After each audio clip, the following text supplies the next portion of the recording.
Konnichiwa, chers fans de manga, c'est les Namek TV et aujourd'hui on se retrouve pour un nouveau Fusoku no Jitai. Et aussi, entre parenthèses, dans les commentaires, dites-moi comment vous voulez que je vous appelle parce qu'il y a beaucoup, par exemple, je sais pas, le coach manga il vous appelle Namaka, Nakama, excusez-moi.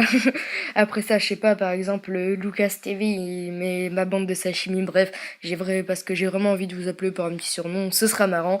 Si vous avez des idées, laissez-les dans les commentaires, ça fait toujours plaisir. Donc maintenant, je vais reprendre la vidéo. Aujourd'hui, on se retrouve pour un Fusoku no Jitai sur, tout le tournoi qu'organise Champa. Toutes les personnes que l'on ne connaît pas, je vais essayer de faire des hypothèses sur le fait qu'elles rejoignent le tournoi, quoi.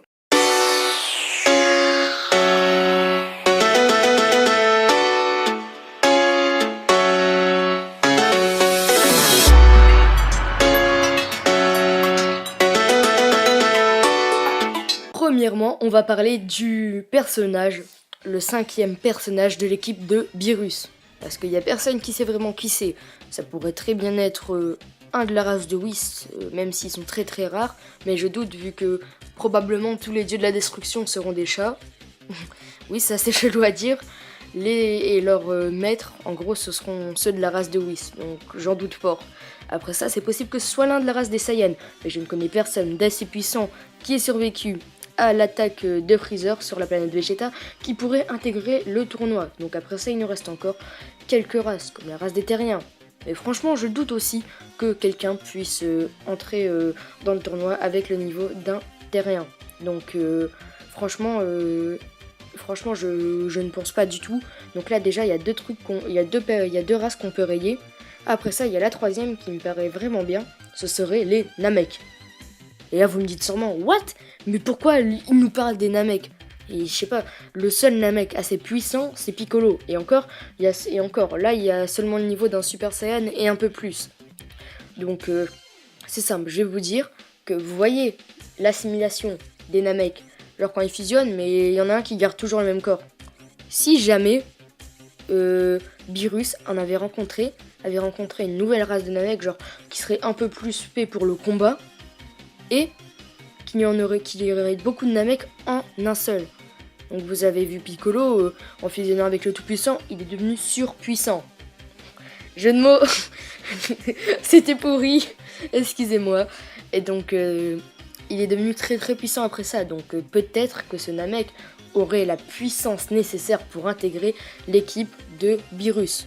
Mais encore une fois, ce n'est qu'une hypothèse. Et après ça, il nous reste encore la dernière race. Enfin, il y en a encore pas mal d'autres, comme la race de Freezer. D'ailleurs, ça, ce serait pas mal si c'était l'un de la race de Freezer, parce que franchement, de toutes les races, on peut le dire, la race la plus stylée, c'est celle de Freezer.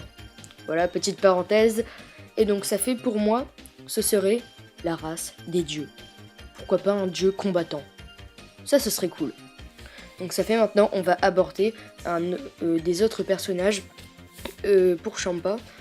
Par exemple, il y a Broly, et je vous l'avais déjà... allez voir ma dernière vidéo Fusoku no Jitai, vu que je vous l'avais déjà précisé, donc je vais pas revenir sur Broly. Donc voilà, maintenant je vais parler de le Végéto. Parce que là, la dernière vidéo aussi, Fusoku no Jitai, je vous avais bien dit que Végéto, c'était pas possible qu'il intègre l'histoire principale parce qu'il n'y avait plus de Potala. Sauf que, il en reste encore, enfin... dans un autre univers, par exemple dans l'univers 6. Si ça se trouve, parce qu'on peut clairement voir que Végéto, enfin, il est plutôt du genre à s'amuser quand il combat et tout, donc on peut clairement voir qu'au niveau mental, c'est un peu Goku qui a pris le dessus dans ça. Donc ça fait, je me suis dit que si à ce moment-là, quand ils étaient entrés dans le corps debout et qu'ils avaient mis leur bouclier, et ben si Vegeta à ce moment-là avait pris un tout petit peu plus l'avantage au niveau du mental de Goku, et ben là, peut-être qu'il aurait gardé son bouclier, vu qu'on connaît Vegeta, il réfléchit beaucoup pendant les combats. Donc s'il avait pris le dessus à ce moment-là, ben tout simplement, il aurait gardé le bouclier, donc Végéto serait toujours actif. Et franchement, pour moi, Végéto, vous imaginez, Végéto en Super Saiyan 3, la puissance qu'il aurait, pour moi, il pourrait presque rivaliser avec Broly. Enfin, bien qu'à un moment, Broly le dépasserait vu que sa puissance augmente sans arrêt. Bon, je vais pas revenir sur ce point-là. Donc ça, pour moi, ce serait une bonne hypothèse. Après ça, il y a aussi Bardock, qui serait susceptible de revenir. pour moi, ça, ce serait vraiment un bon point. Parce que là, on pourrait voir un petit peu la relation père-fils qu'on a vue avec Sangoten et Gohan avec Sangoku. Sauf que là, bien sûr, ce serait bien plus sérieux, vu qu'on sait tous que Bardock, lui, c'est vraiment un vrai Saiyan. Et l'acharnement de l'entraînement, etc. Franchement, voilà. Et en plus de ça, si Champa les connaît, donc peut-être que Bardock aurait pu peut-être s'entraîner aussi avec Vados, en échange de certains trucs. Enfin, Vados, on sait pas si elle aime la nourriture, elle. Donc voilà, pour moi, Bardock aussi, ce serait vraiment un bon truc. Et après ça, pour moi, franchement, le personnage qui serait bien, ce serait aussi un dieu, mais enfin, je vais dire, comment dire, pas un dieu de la destruction, mais un dieu qui crée les choses. Par exemple, pendant le combat, il pourrait venir, il vient, il fait, je m'en tape de vous, je crée un super, je sais pas quoi, enfin une super technique, et je vous défonce tous. Donc, enfin, pour ça, par exemple, je sais pas, ce serait la fusion de deux dieux, enfin un truc dans le genre comme Kibito et Neptune. Enfin, je suis pas sûr non plus de ça. Donc voilà. Ensuite, après ça, pourquoi pas une autre sorte de fusion. On a eu la fusion Potala, qui est une fusion magique. On a eu la fusion Métamol, qui est une fusion manuelle. Et pourquoi pas une autre fusion magique, mais cette fois, c'est un magicien qui a uni deux personnes. Par exemple, à l'intérieur, on pourrait très bien demander des bonus, je sais pas, à l'intérieur, il y aura un magicien, et par exemple, on pourrait lui demander, fusionne-moi avec lui, juste pour le combat, pour que ta puissance, elle augmente. Mais enfin, ce serait un peu surcheaté, je trouve.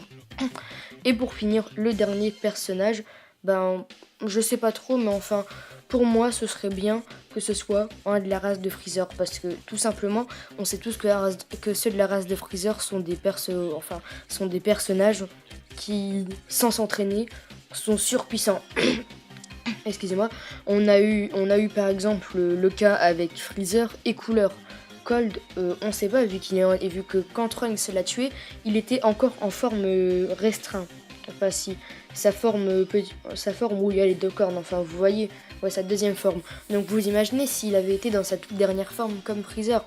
À mon avis, Trunks n'aurait peut-être pas pu le battre ou avec énormément de difficultés. Vu que Cold, lui, est plus fort que son fils, vu que, pour moi, Freezer, lui, a pas tenu quelques secondes face à Trunks, et le roi Cold non plus, donc ça s'équilibre un peu. Donc ça fait, je sais pas, j'aimerais vraiment qu'il nous sorte un de la race de Freezer, mais vraiment stylé, avec des cornes et de ouf, un air un peu démoniaque, je sais pas, vraiment qu'il nous sorte un truc. Donc voilà, moi c'est comme ça que je vois les choses. Et à la fin, franchement, ce serait bien que le tournoi parte en je sais pas quoi. Champa et Beerus qui contrôlent plus rien mais qui ont la flemme d'intervenir. Vu qu'on connaît les dieux de la destruction, enfin, on n'en connaît qu'un qui dort beaucoup, on sait pas si Champa dort beaucoup. Mais vu qu'ils sont frères jumeaux, ça m'étonnerait pas. Ils se sont endormis, ils ont la flemme de se réveiller et tout. Donc ça fait là, il y a Broly qui commence à péter un plomb, il commence à attaquer tout le monde avec sa force de Super Saiyajin God, Super Saiyajin 2. Après, je sais pas, Sangoku et Vegeta qui fusionnent en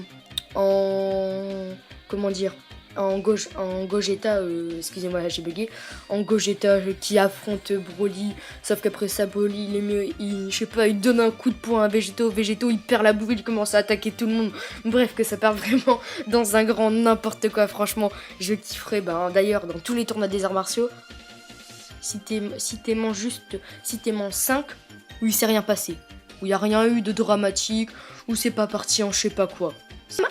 Est-ce que vous arriveriez à m'en citer un? Pour moi, non. Le tournoi où Sangoku revient, il y a Baby D qui se ramène. Après ça, le tournoi avec Sangoku et Piccolo, c'est parti en je sais pas quoi. Le ring, il a été détruit. Après ça, dans les Dragon Ball, avec le tournoi avec Jackie Chan contre Ozaru là. Purée, c'est parti en je sais pas quoi. Après ça, le tournoi avec Oob, ils ont même pas eu le temps de le terminer, mais si t'es mon sérieux. Donc voilà, j'aimerais bien que ça parte en je sais pas quoi, mais un truc de ouf. Donc voilà, c'est comme ça que je vois les choses pour ce tournoi. Vous pouvez me dire ce que vous en pensez dans les commentaires. Lâchez un like à cette vidéo, abonnez-vous, et je vous dis à la prochaine. Tsugeno!